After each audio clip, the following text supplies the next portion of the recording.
Shalom, selamat pagi saudara yang kekasih. Pada pagi hari ini kita kembali belajar firman Tuhan. Selama saya masih hidup di dunia ini, selama saya masih sehat, saya akan memberitakan kebenaran firman Tuhan. Kalau saya sudah meninggal, saya nggak bisa memberitakan firman Tuhan lagi. Mumpung saya masih bisa memberitakan Injil, mumpung saya masih sehat, saya beritakan firman Tuhan.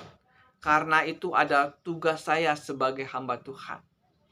Kalau saya nggak bisa memberitakan firman Tuhan di dalam gereja, saya beritakan firman Tuhan di dalam YouTube ini. Karena ini adalah tugas saya sebagai hamba Tuhan. Saya belajar Alkitab ini dari tahun 90, saudara yang kekasih. Kurang lebih 33 tahun saya belajar firman Tuhan ini. Ya, sedikit banyak saya ngerti kebenaran firman Tuhan. Makanya saya beritakanlah firman Tuhan di YouTube ini.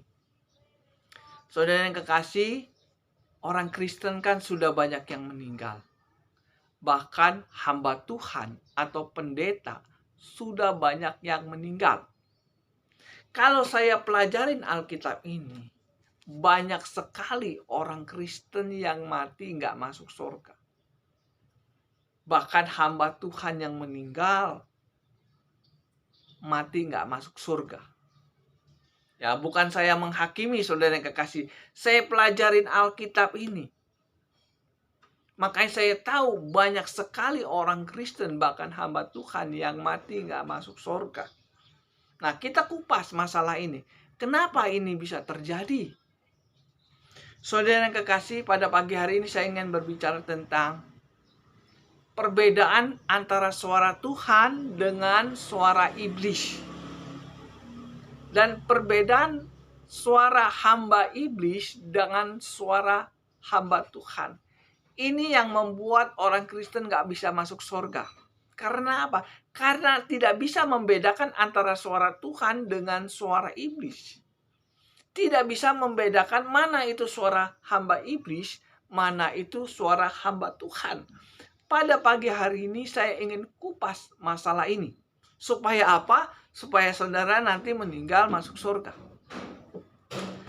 Apa sih perbedaan antara suara Tuhan dengan suara iblis? Di dalam Alkitab ini ada suara Tuhan. Dan di dalam Alkitab ini pun ada suara iblis. Kita pelajarin apa itu ciri-ciri suara Tuhan dan apa itu ciri-ciri suara iblis. Kita baca di dalam Kejadian, ini ada suara Tuhan. Kejadian 2 ayat yang ke-15. Ini adalah suara Tuhan. Apa sih ciri-ciri suara Tuhan itu? Kejadian 2 ayat yang ke-15. Tuhan Allah mengambil manusia itu dan menempatkannya di dalam Taman Eden untuk mengusahakan dan memelihara taman itu. Lalu Tuhan Allah memberi perintah ini kepada manusia. Semua pohon dalam taman ini boleh kamu makan buahnya dengan bebas. Tetapi pohon pengetahuan tentang yang baik dan yang jahat itu, janganlah kamu makan buahnya. Sebab pada hari engkau memakannya, pastilah engkau akan mati. Ini adalah ciri-ciri suara Tuhan. Kalau saudara mau pelajarin di dalam Kejadian 2 ayat 15-17, ciri-ciri hamba Tuhan itu melarang manusia untuk melanggar perintahnya. Inilah ciri-ciri suara Tuhan. Lalu Tuhan Allah memberi perintah ini kepada manusia. Semua pohon dalam taman ini boleh kamu makan buahnya dengan bebas, tetapi pohon pengetahuan tentang yang baik dan yang jahat itu janganlah engkau memakannya. Sebab pada hari engkau memakannya, pastilah engkau akan mati. Ini ciri-ciri suara Tuhan. Suara Tuhan itu biasanya ada perintah. Di situ dikatakan, lalu Tuhan Allah memberi perintah ini kepada manusia. Ini ciri-ciri suara Tuhan, memberi perintah kepada manusia. Ini Apa perintahnya? Nggak boleh makan buah pengetahuan baik dan jahat. Apabila engkau makan, engkau mati. Jadi lengkap. Perkataan Tuhan itu lengkap. Ada larangan, ada perintah. Kalau kita melanggar perintah Tuhan, maka kita akan dapat sanksinya. Adam dan Hawa diperintahkan untuk tidak boleh makan buah pengetahuan baik dan jahat. Apabila engkau makan, engkau mati. Inilah ciri-ciri suara Tuhan. Tetapi di dalam Alkitab ini ada suara iblis juga, saudara yang kekasih. Kalau saudara baca di dalam Kejadian 3, ayat yang pertama, ini adalah suara iblis. Ya, saya bacakan. Ini suara iblis. Adapun ular itu yang paling cerdik dari segala binatang di taman. Ia dijadikan oleh Tuhan Allah.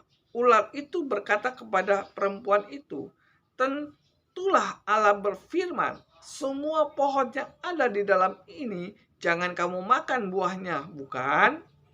Lalu sahut perempuan itu kepada ular itu, buah pohon-pohon dalam taman ini boleh kami makan, tetapi tentang buah pengetahuan pohon yang ada di tengah-tengah taman, Allah berfirman, jangan kamu makan ataupun raba buahnya itu, nanti kamu mati. Tetapi ular itu berkata kepada perempuan itu, sekali-kali kamu tidak akan mati, tetapi Allah mengetahui bahwa pada waktu kamu memakannya, matamu akan terbuka dan kamu akan menjadi seperti Allah, tahu tentang yang baik dan yang jahat.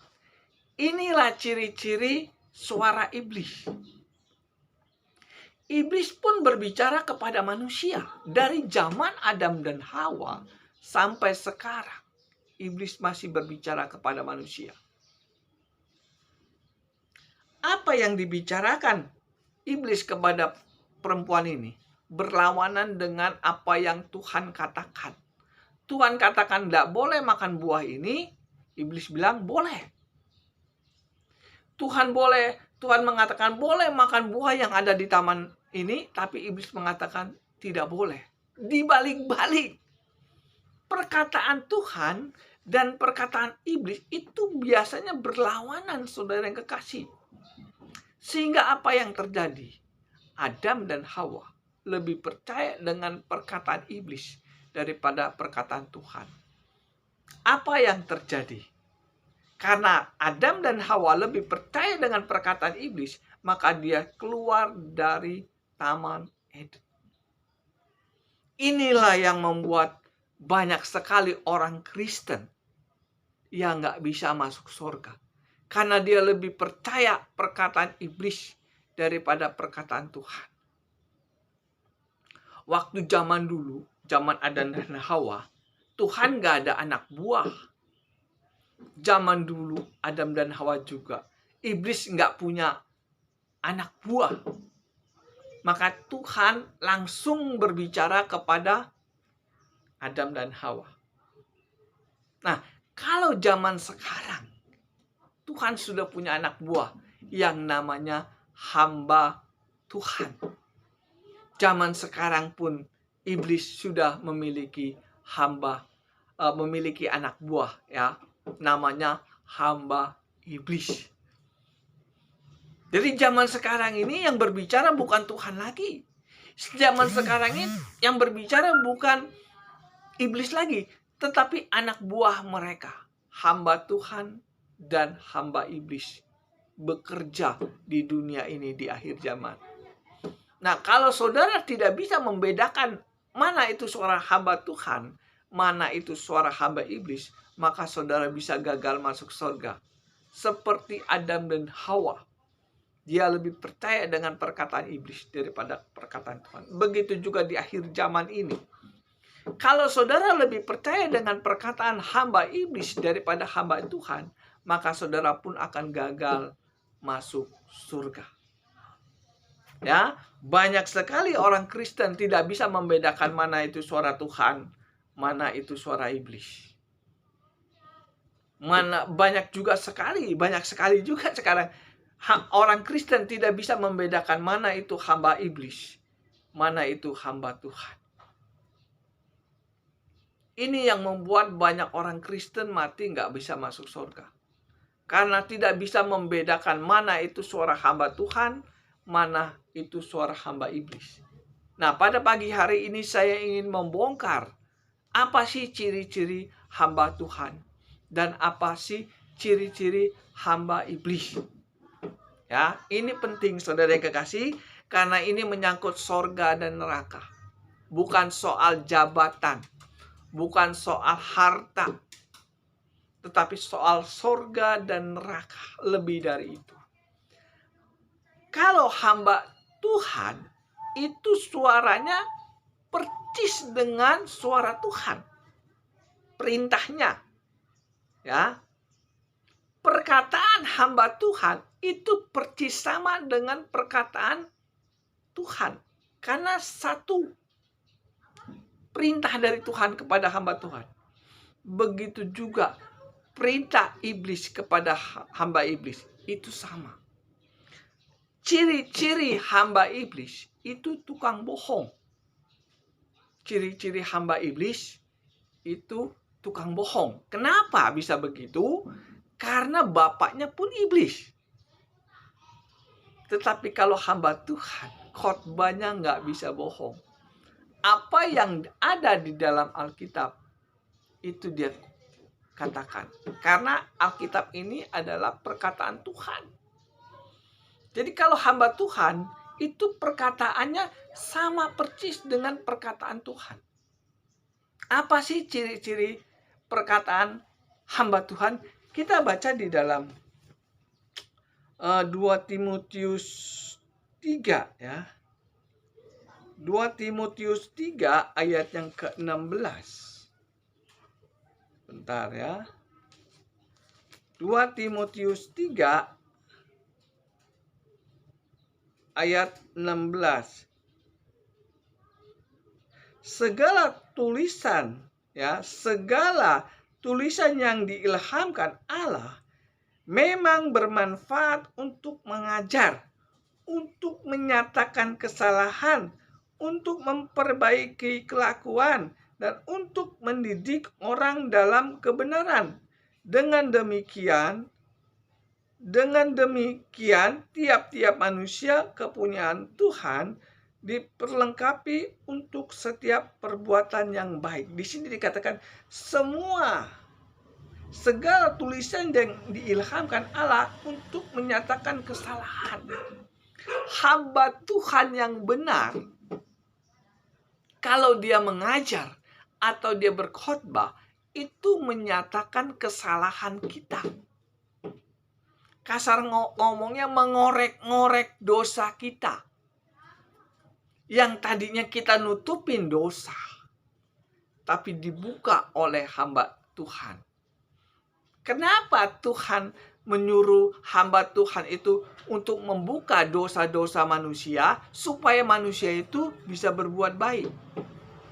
Ya, tugas seorang hamba Tuhan untuk menyatakan kesalahan, untuk memperbaiki kelakuan, dan untuk mendidik. Inilah ciri-ciri hamba Tuhan. Khotbahnya mendidik orang Kristen supaya lebih baik, atau membuka aib-aib jemaat supaya jemaat itu bertobat. Itu tugas hamba Tuhan. Supaya apa? Jemaatnya sadar mereka bersalah. Inilah ciri-ciri hamba Tuhan. Tetapi ada satu lagi yang saudara harus tahu. Ternyata ada hamba iblis. Berlawanan khotbahnya. Kalau hamba Tuhan membuka dosa jemaat, kalau hamba iblis menutup dosa jemaat. Supaya apa? Supaya jemaatnya nanti mati nggak masuk surga. Itu yang jadi masalah. Banyak sekali sekarang ini hamba iblis menyamar menjadi hamba Tuhan. Dia menutupi dosa-dosa jemaat. Supaya apa? Supaya nanti kalau jemaatnya mati, gak masuk surga. Khotbahnya tukang bohong. Saya harus ngomong ini. Tetapi banyak sekali hamba Tuhan tidak berani berbicara seperti saya. Karena takut dikucilkan sama teman-temannya. Gereja di akhir zaman ini sudah terlalu banyak yang menjadi pendetanya ya, menjadi hamba iblis. Dia tidak mau membongkar dosa-dosa jemaat dengan 1000 macam alasan. Sehingga supaya apa? Supaya jemaatnya nanti meninggal, gak masuk surga. Seperti itu suara hamba iblis. Dia menutupi dosa-dosa jemaat. Supaya jemaat itu berbuat dosa terus. Sehingga apa yang terjadi? Pada waktu jemaat itu meninggal, dia gak bisa masuk surga. Karena apa? Ya karena dia mendengar suara hamba iblis. Saya tidak menjelekkan hamba Tuhan, tapi saya membuka kebenaran firman Tuhan.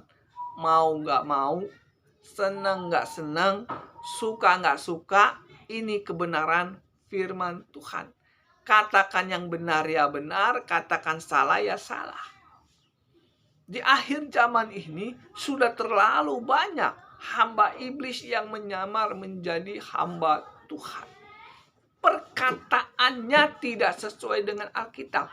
Contoh, banyak sekali hamba Tuhan mengatakan, tidak ada manusia yang tidak berdosa.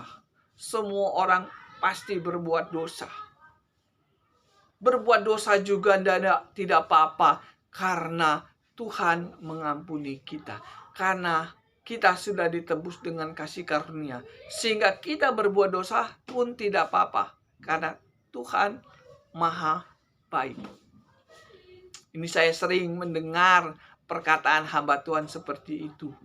Gak ada manusia yang gak berbuat dosa. Semua pasti berbuat dosa. Secara tidak sadar dia mengajarkan orang untuk berbuat dosa.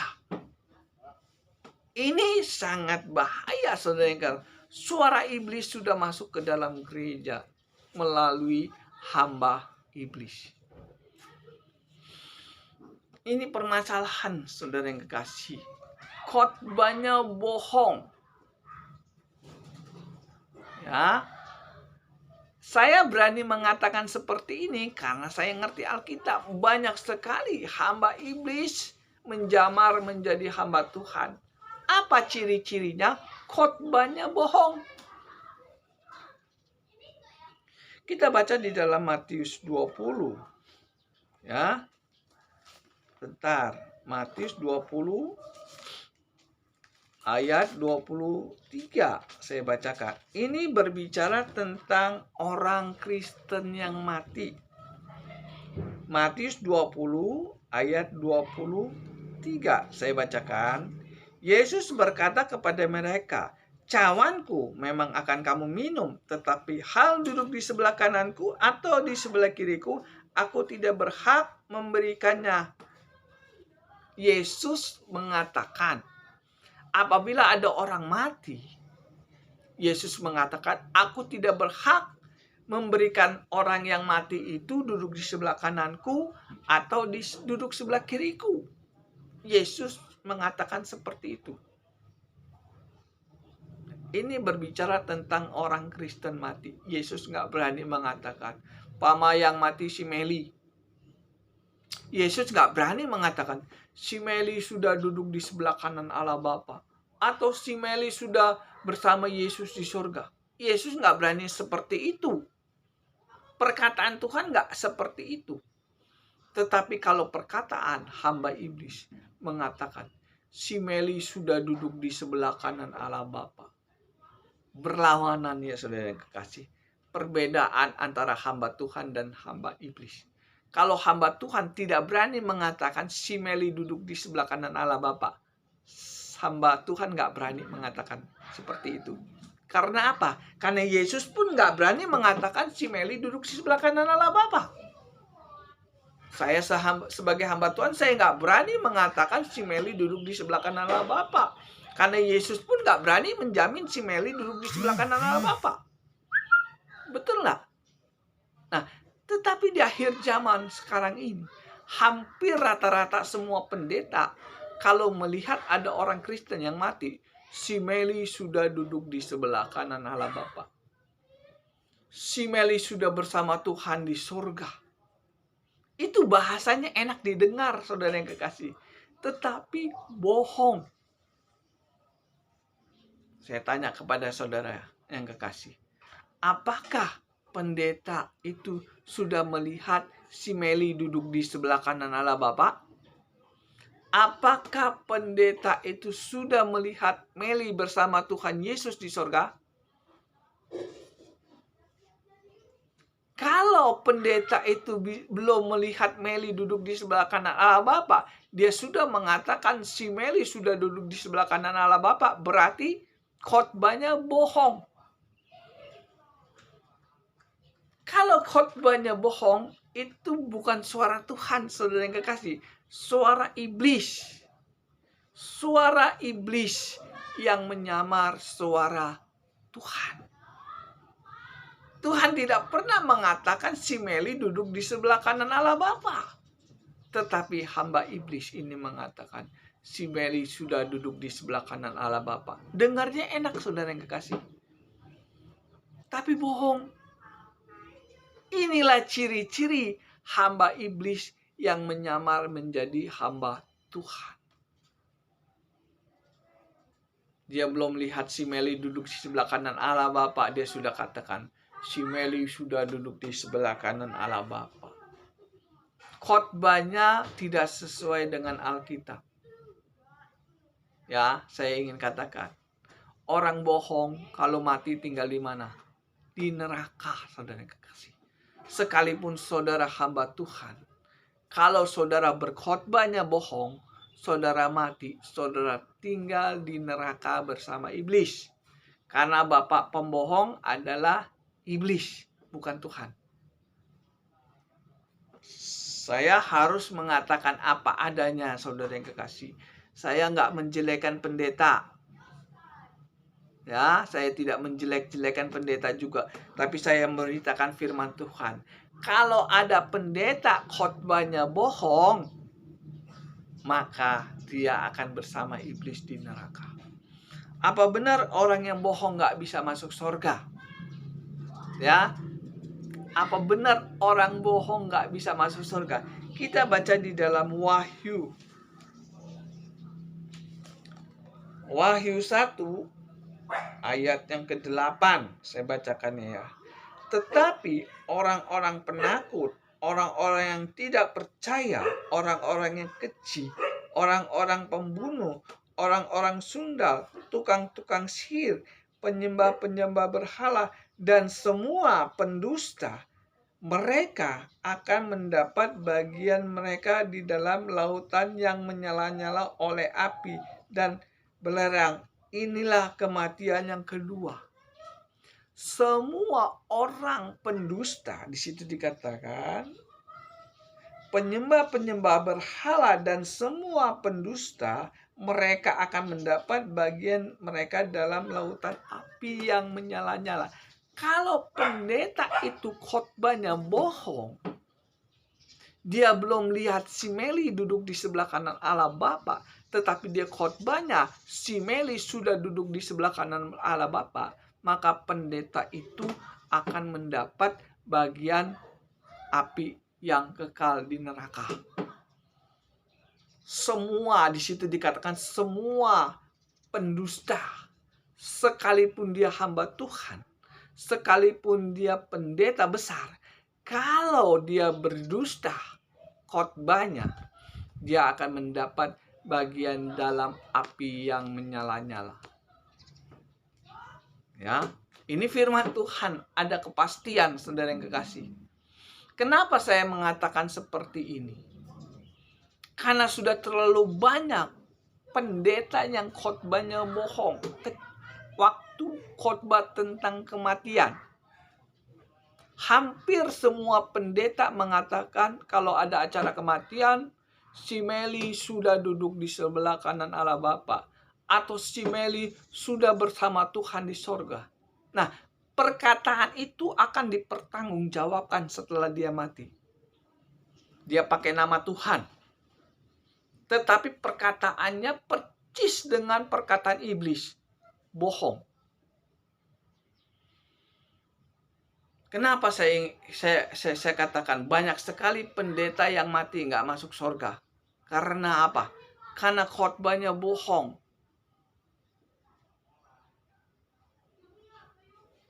Nggak ada yang berani mengatakan ini, khotbah seperti saya ini. Apa adanya, benar ya benar, salah ya salah. Semua pendusta akan mendapat bagian dalam nyala api di neraka. Ini firman Tuhan, saudara yang kekasih, bukan main-main. Firman Tuhan itu pasti. Orang yang berdusta pasti masuk neraka setelah mati. Sekarang kan banyak pendeta yang sudah mati toh. Orang Kristen pun sudah banyak yang mati toh. Kalau mereka berdusta, sekalipun dia orang Kristen, sekalipun dia hamba Tuhan, dia tinggalnya nggak di sorga, tapi di neraka. Inilah hamba Tuhan yang benar. Mengatakan benar ya benar, salah ya salah.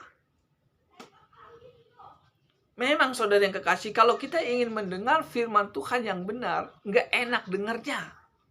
Kalau saudara ingin mendengar hamba Tuhan yang benar-benar diutus Tuhan, dengarnya nggak enak. Saya berbicara seperti ini juga sebenarnya tidak enak, saudara yang kekasih. Seolah-olah saya menghakimi hamba Tuhan. Seolah-olah saya menjelekkan hamba Tuhan. Padahal saya memberitakan apa adanya yang ada di dalam Alkitab. Saya ingin tanya kepada saudara. Apakah kalau orang pembohong kalau mati masuk surga? Saya tanya kepada saudara. Kalau ada orang berbohong, waktu dia hidup di dunia ini berbohong, kalau dia mati masuk surga enggak? Tidak masuk.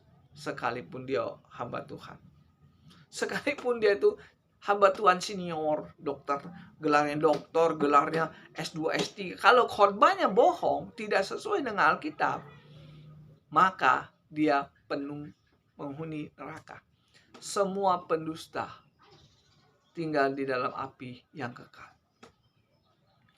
Saya hamba Tuhan, saudara yang kekasih. Saya nggak berani memberitakan yang bohong-bohong. Ya, jadi saudara yang kekasih, di neraka itu sudah banyak hamba Tuhan, sudah banyak pendeta. Kenapa? Karena khotbahnya banyaknya bohong.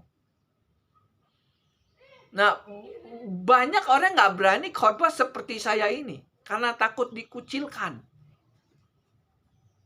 Saya dikucilkan sama manusia, sama pendeta, nggak masalah.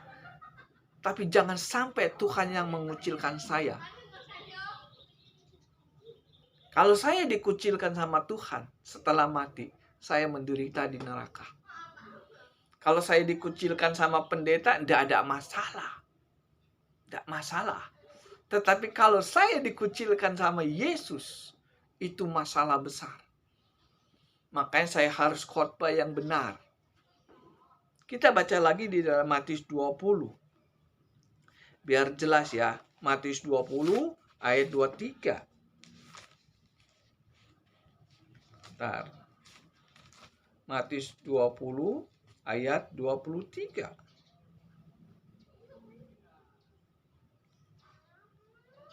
Kata Yesus berkata kepada mereka, "Cawanku memang akan kamu minum, tetapi hal duduk di sebelah kananku atau di sebelah kiriku, aku tidak berhak memberikannya." Matius 20 ayat 23. Yesus mengatakan, apabila si Meli mati, aku tidak berhak memberikan Meli duduk di sebelah kananku atau sebelah kiriku. Jadi khotbah itu susah ya, saudara yang kekasih ya. Untuk memberitakan kebenaran firman Tuhan yang benar, itu sangat susah. Harus ada keberanian. Katakan yang benar ya benar, katakan yang salah ya salah. Kalau Meli belum duduk di sebelah kanan Allah Bapa, pendeta ini belum melihat Meli duduk di sebelah kanan Allah Bapa, tetapi dia sudah mengatakan si Meli sudah duduk di sebelah kanan Allah Bapa, berarti dia berdusta, berbohong. Dia berbohong kepada yang mati, berbohong kepada keluarga yang mati, berbohong kepada jemaatnya, berbohong kepada orang yang mendengar khotbahnya, berbohong kepada Tuhan, dan berbohong kepada diri sendiri. Dia belum lihat si Meli duduk di sebelah kanan Allah Bapa, dia sudah katakan si Meli sudah duduk di sebelah kanan Allah Bapa. Ini yang membuat hamba Tuhan kalau mati nggak bisa masuk surga. Karena di dalam Wahyu 21 ayat 8, semua pendusta mendapat bagian dalam api yang kekal. Sekali lagi saya katakan, saya tidak menjelekan pendeta. Saya tidak menghakimi pendeta, tetapi saya memberitakan kebenaran firman Tuhan. Saya 33 tahun belajar Alkitab. Jadi saya tahu resikonya memberitakan kebenaran firman Tuhan. Kalau kita memberitakan firman Tuhan bohong, resikonya masuk neraka. Saya ulangin lagi, saya 33 tahun belajar firman Tuhan. Resiko orang memberitakan kebenaran firman Tuhan, kalau dia berlawanan dengan apa yang ada di dalam Alkitab ini resikonya masuk neraka. Jangan mau menyenangkan orang, tapi bohong.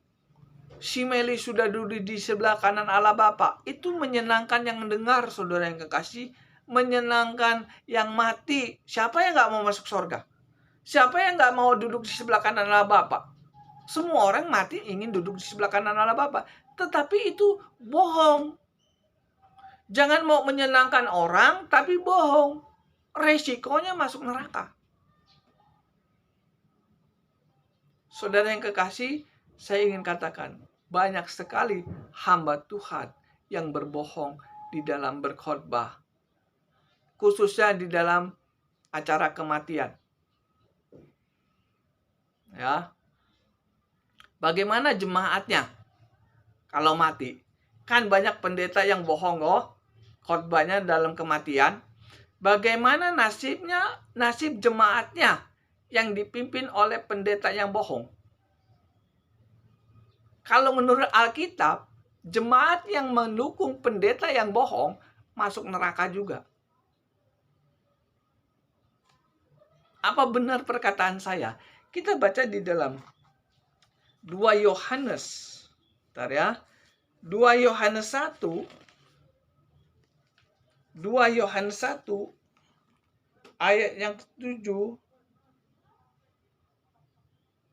sampai ayat yang ke-11.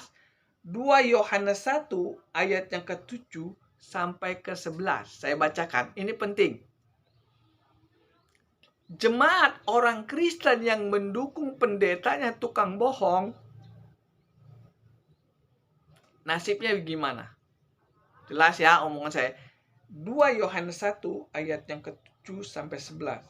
Sebab banyak penyesat telah muncul dan pergi ke seluruh dunia yang tidak mengaku bahwa Yesus Kristus telah datang sebagai manusia. Itu adalah si penyesat dan antikris. Berarti di dalam gereja sudah ada penyesat dan antikris. Ayat yang ke-8. Waspadalah supaya kamu jangan kehilangan apa yang telah kami kerjakan itu, tetapi supaya kamu mendapat upahmu sepenuhnya. Setiap orang yang tidak tinggal di dalam ajaran Kristus, tetapi yang melangkah keluar dari situ, ia tidak memiliki Allah. Barang siapa tinggal di dalam ajaran itu, ia memiliki Bapa maupun Allah. Jadi ada hamba Tuhan yang keluar dari ajaran Kristus. Ya. Ayat 10. Jikalau seorang datang kepadamu ia tidak membawa ajaran ini, janganlah kamu memberi dia dalam rumahmu, dan janganlah memberi salam kepadanya. Sebab barang siapa memberi salam kepadanya, ia mendapat bagian dalam perbuatan yang jahat. Hamba iblis atau hamba Tuhan yang keluar dari ajaran Tuhan, itu yang dinamakan hamba iblis. Kalau ada hamba Tuhan yang keluar dari ajaran Tuhan, itu disebut hamba iblis. Tuhan mengajarkan Meli tidak berhak duduk di sebelah kanan Allah Bapa. Yesus nggak berani mengatakan si Meli sudah duduk di sebelah kanan Allah Bapa. Itu kan ajaran Tuhan Yesus. Tetapi kalau ada hamba Tuhan mengatakan si Meli sudah duduk di sebelah kanan Allah Bapa, berarti dia sudah keluar dari ajaran Kristus. Dan di dalam dia tidak ada kebenaran. Dan barang siapa yang mendukung, menerima salam di rumahnya pendeta itu. Jadi kasar ngomongnya gini, saudara yang kekasih. Kalau saudara mendukung pendeta yang tukang bohong, saudara akan mendapat bagian dari kejahatan pendeta itu. Kalau pendeta itu masuk neraka, saudara pun ikut masuk neraka. Kenapa saudara masuk neraka? Padahal saudara nggak berbohong. Karena saudara mendukung pendeta yang bohong. Sehingga saudara akan mendapat bagian dari kejahatan pendeta tersebut. 1 Yohanes 2 ayat yang ke-7 sampai ke-11. Ini firman Tuhan yang katakan. Saya ulangin lagi. Kalau saudara orang Kristen mendukung pendeta yang tukang bohong, maka saudara akan mendapat bagian dari kejahatan pendeta itu. Saudara jujur, saudara baik, saudara rajin berdoa, saudara rajin menyembah. Tetapi kalau saudara mendukung pendeta yang tukang bohong, maka saudara akan mendapat bagian dari kejahatan pendeta itu. Jadi kalau saudara ingin mengerti kebenaran, hati-hati dengan pendeta yang tukang bohong. Kalau saudara ingin melihat pendeta yang tukang bohong, saudara dengar khotbahnya waktu acara kematian. Kalau pendeta itu mengatakan si Meli sudah duduk di sebelah kanan Allah Bapa, maka pendeta itu sudah berbohong. Dia pakai nama Yesus untuk melakukan bohong. Yesus mengatakan, aku tidak berhak memberikan Meli duduk di sebelah kanan Allah Bapa atau sebelah kiri Allah Bapa. Ya, inilah yang dinamakan suara Tuhan dan suara iblis.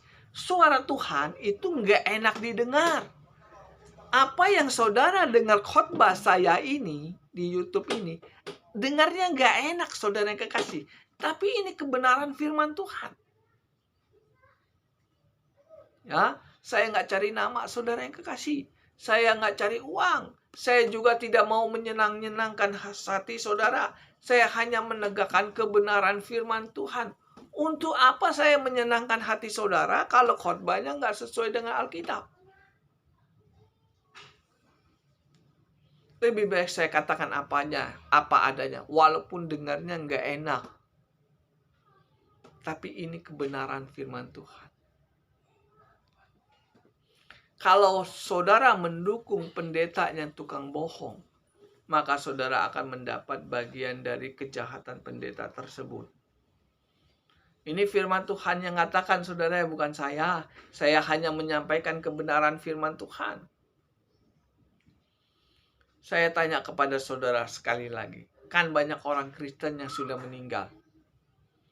Kalau orang Kristen itu, yang meninggal itu, waktu dia masih hidup, mendukung pendeta yang nggak benar, atau pendeta yang tukang bohong, maka dia akan mendapat bagian dari kejahatan pendeta itu. Makanya saya katakan, banyak sekali orang Kristen yang mati nggak masuk surga. Karena apa? Karena mendukung pendeta yang tukang bohong.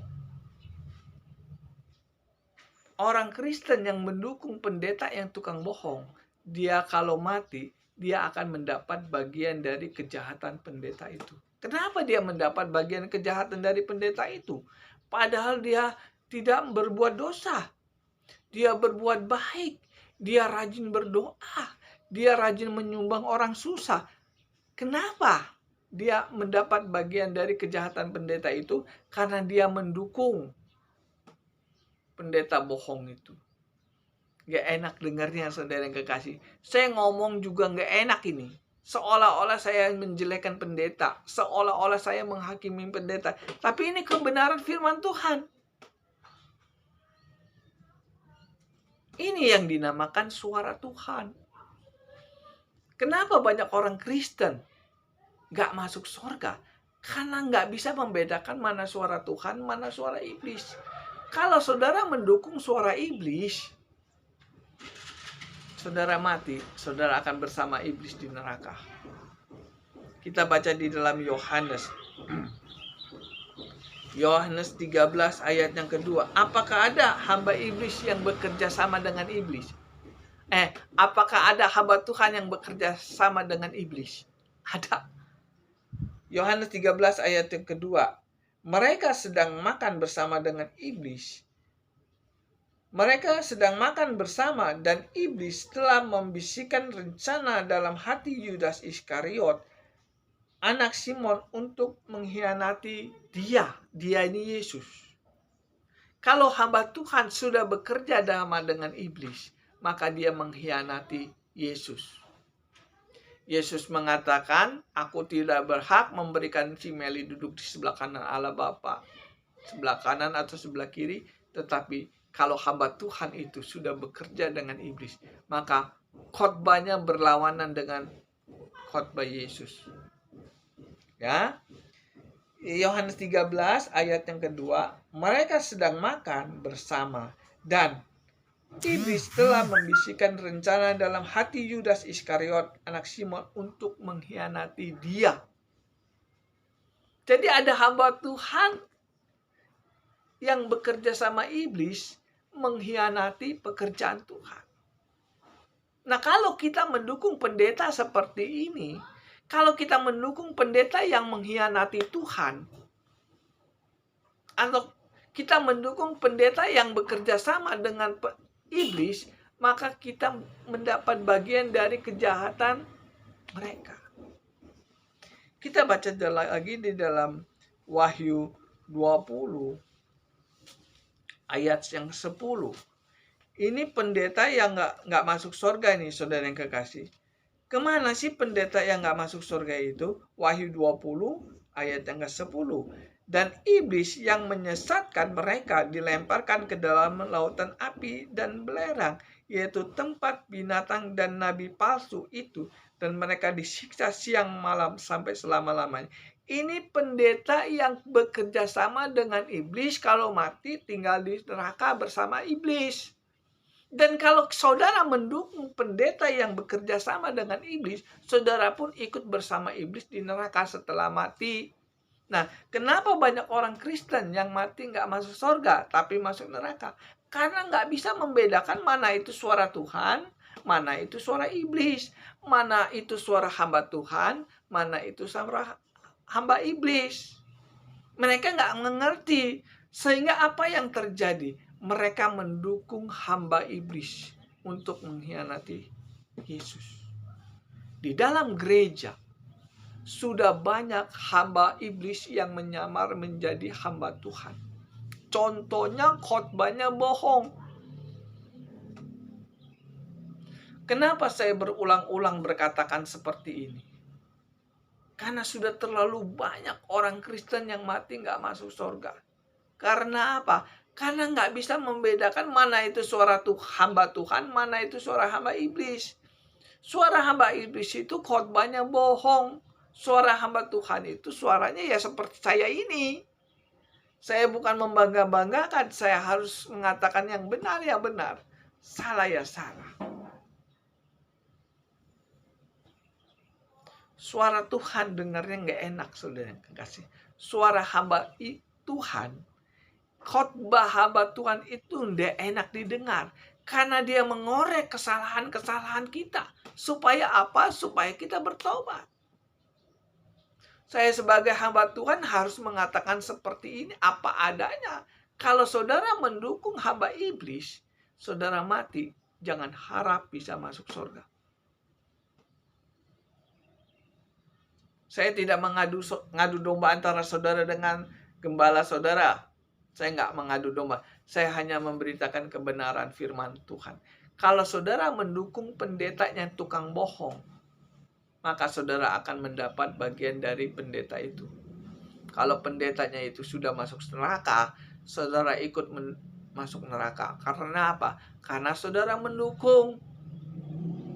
Sekalipun saudara baik, rajin berdoa, rajin ke gereja, kalau saudara mendukung pendeta yang nggak benar, maka saudara akan mendapat bagian dari kejahatan pendeta tersebut.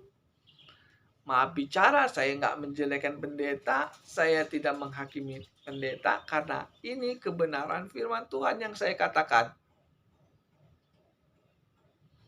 Ya, kalau saudara kurang jelas, saudara bisa hubungi saya.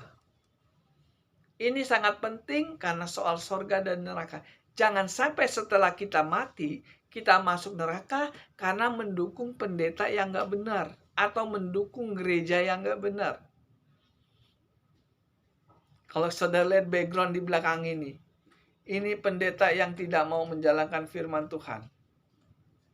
Ini pendeta, kalau saya tunjuk ini pendeta-pendeta yang keluar dari ajaran Tuhan.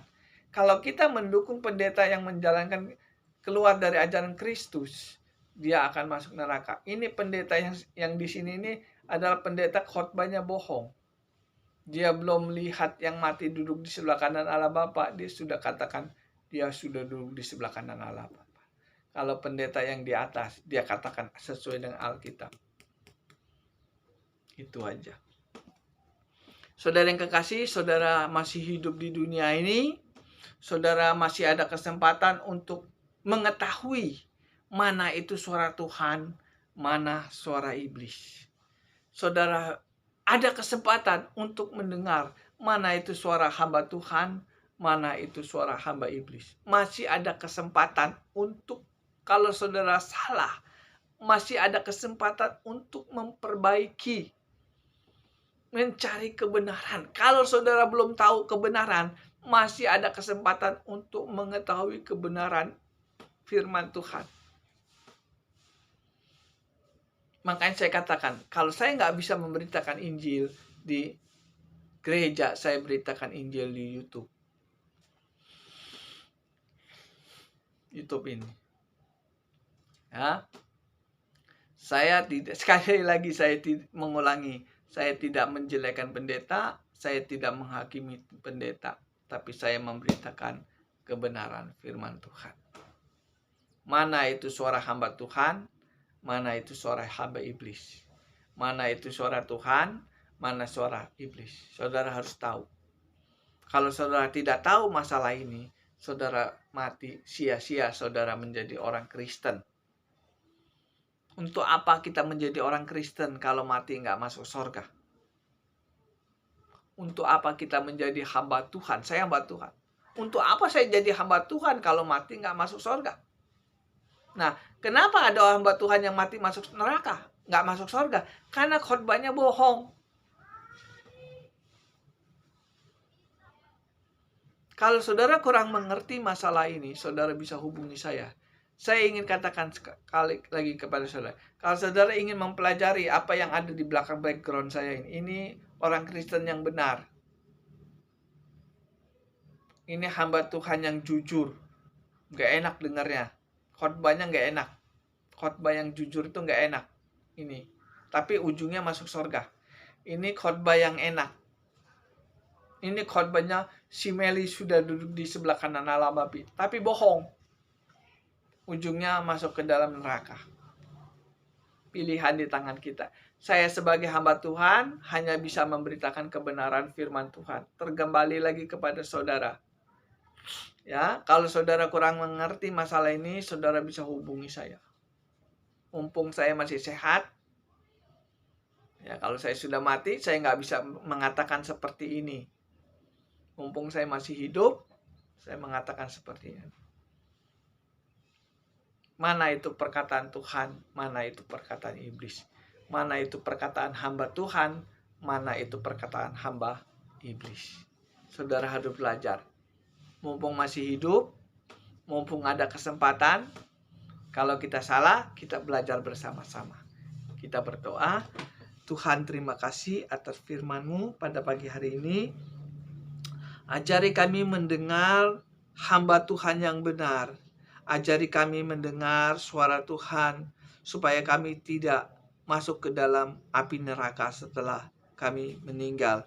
Tuhan Yesus, berkati orang yang mendengar YouTube saya ini, dan berkati juga saya sebagai hamba-Mu yang memberitakan kebenaran. Terima kasih Tuhan. Haleluya. Amin.